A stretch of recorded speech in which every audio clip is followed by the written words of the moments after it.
chaves, tu é que és a realizador do filme. Eu sou o produtor, portanto mais ou menos as coordenadas. Tu és a realizadora. Olha à frente.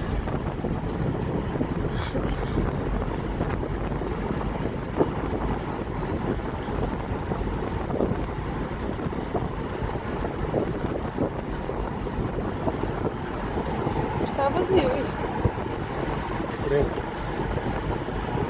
Ainda está vazio a esta hora. Esperemos.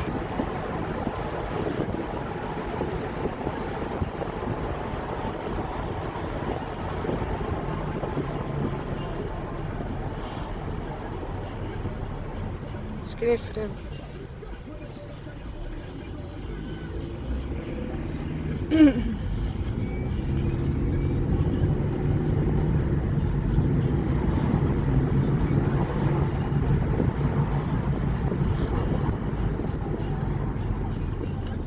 O irmão deste Mustang vai ali atrás. Não te esqueças de mostrar o badge.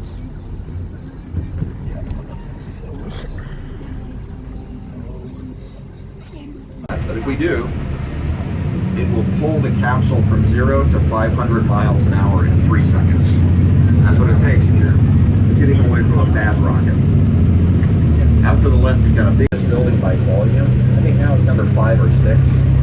And I think the Tesla Motors battery factory out west took the record for the largest building by volume now. But we can still call this the world's tallest one-story building.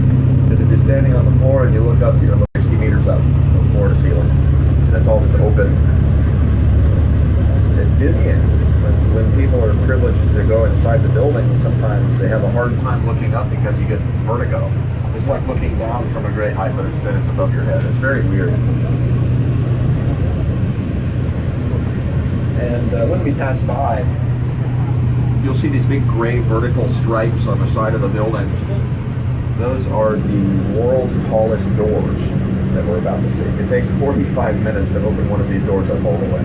There are 2 doors, 2 on this side of the building, 2 on the other side of the building, and we're going to drive around so you get to see the whole thing.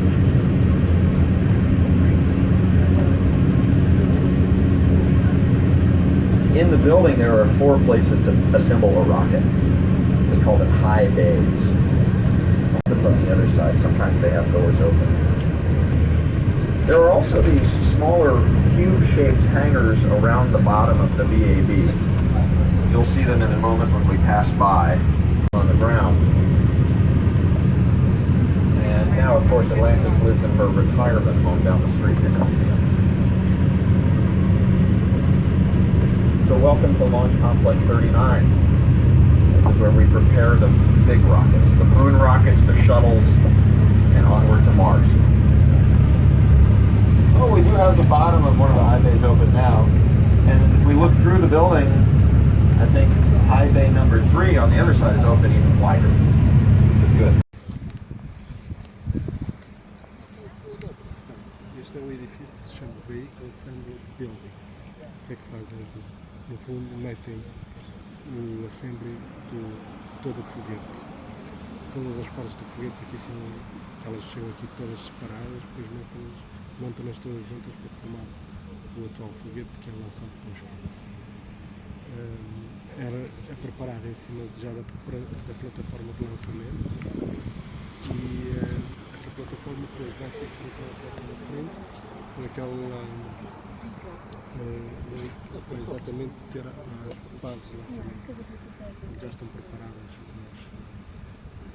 tanto para abastecer os combustíveis para o foguete como também a parte de segurança do próprio foguete. E esta já é a área limite de segurança de ver o lançamento disso. O lançamento fica mais ou menos a 4 km. Nós podemos ver até onde está ali, que era aquilo que estava, que está para ser lançado na quinta-feira, lá ao fundo onde estão aquelas árvores ali no meio delas. Esse que está para ser lançado na quinta-feira, o foco nós passamos ao pé. E esta aqui já é considerada a área de segurança. Mas mesmo assim o ruído aqui é insuportável.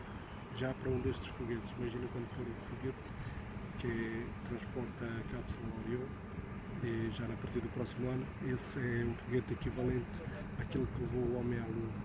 Portanto, vai ser o foguetão mais potente da história. Tão simples quanto isso. Aliás, os tremores da Terra que se vai sentir aqui na zona de fora vão ser grandes até por causa disso. São pequenos tremores, mas o próprio foguete consegue criar esse tipo de tremores, além da acústica.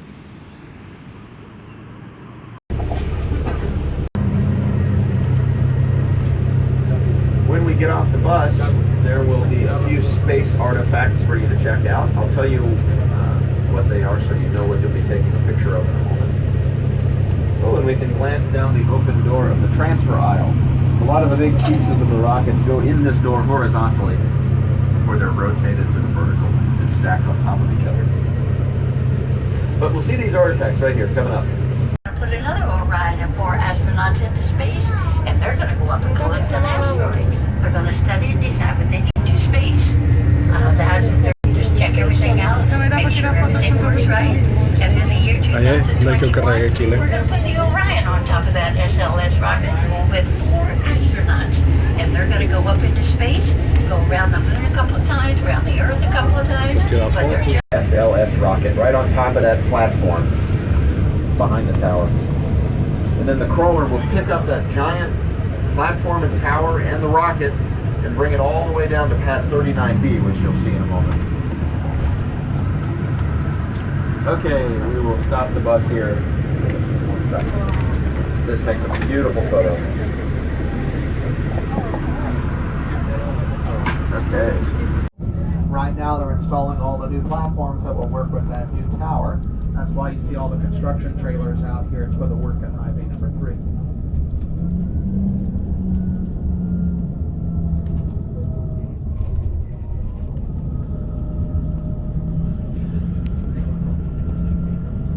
The white building coming up on the right is the Launch Control Center. It has 4 firing rooms.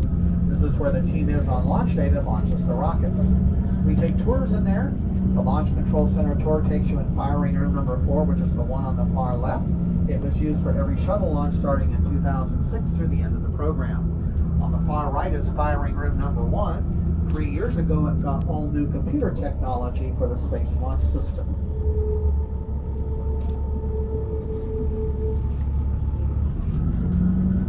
In just a moment, Wendell is going to turn left and take us eastbound on Saturn Causeway down to our 2 launch pads, 39A and B. Pad A is the more famous of the 2 pads. All 6 flights have put astronauts on the moon, as well as 82 of the 135 shuttle flights launched off Pad A. To go, regardless of age, who would like to go to Mars? Any volunteers? Who would like to send somebody to Mars? Usually you more. The tank will hold 300,000 gallons of water. The pipe will hold another 100,000 gallons of water. And about 10 seconds before ignition, they will release all that water onto the launch platform to suppress the sound. Not the heat, the sound. The sound could damage. So there's your photo of 39B, and when we launch to Mars in about 20 years, you can say, I was right there next to that launch pad. There is another video about these future Mars missions. It'll give you some visual examples of what you may see in about 20 years.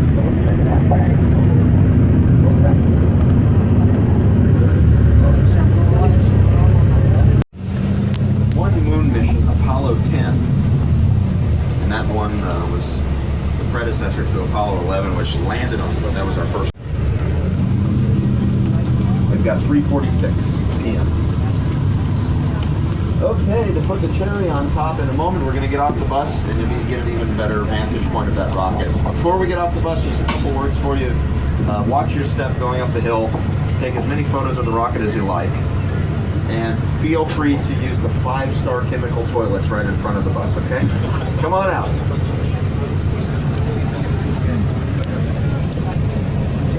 Yes.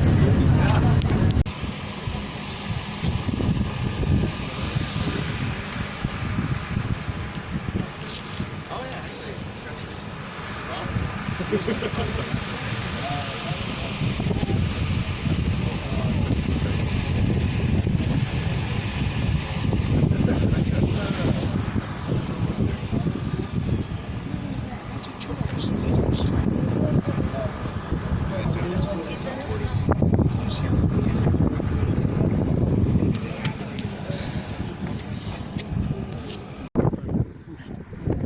esse já aumentando qualquer ser humano, além do mata-passo toda a vida selvagem que está aqui, dentro de 800 metros uma base de lançamento, tudo morre.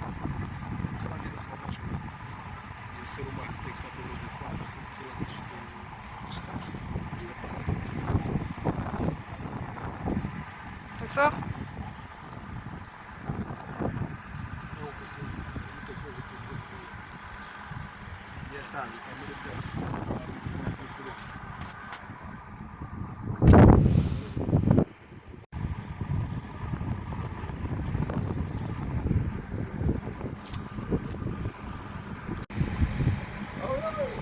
Hilario. According to a doctor that now uses the system, the neural arm operates at a level of precision that is overwhelmingly superior. Now you're right there, Mr. Baby. What the best surgeon may be able to do. Farmers in the Midwest are now leveraging images from the International Space Station agricultural camera, known as ISIC, to monitor crop growth for disease and fertility differences. Unlike some satellites, ISIC uses infrared sensors, unaffected by cloud cover, to capture images of the